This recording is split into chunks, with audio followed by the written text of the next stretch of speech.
6 علامات لو لقيتهم في مدرب المارشال ارتس بتاعك لازم تسيبه حالا. ورقم 6 اهم علامه فيهم. رقم 1 انه غير مؤهل.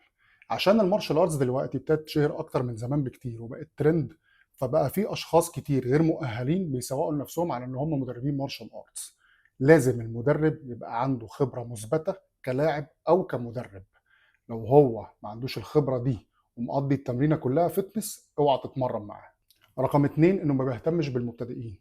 جيمات المارشال ارتس كلها في العالم بتقسم كلاسات على حسب السن وعلى حسب الخبره ما بين بيجنرز وادفانس.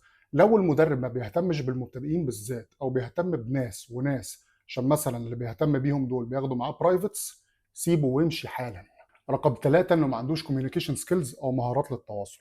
لو هو مثلا ما بيجاوبش على اسئله الناس، او هو مثلا ما بيوصلش المعلومه بشكل واضح وشكل صريح، او تعامله وحش مع الناس، اهرب.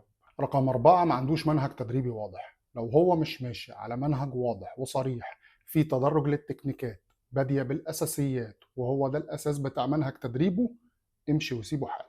رقم 5 لو لقيته من أول أسبوع أو من أول شهر نزلك سبارنج أو ماتشات. أنا هنا بتكلم بالأخص على مدربين السترايكنج. السبارنج بتاع السترايكنج لازم ياخد مدة تأسيسية طويلة جدا قبل ما ينزل أول ماتش أو قبل ما يبتدي يعمل سبارنج.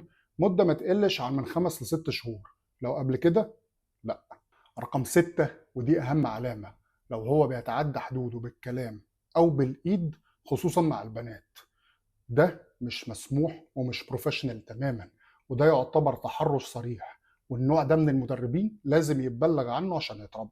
في الآخر لازم تعرف إن أنت بتتعلم المارشال آرتس كمهارة، والمهارة دي هتغير لك حياتك للأحسن.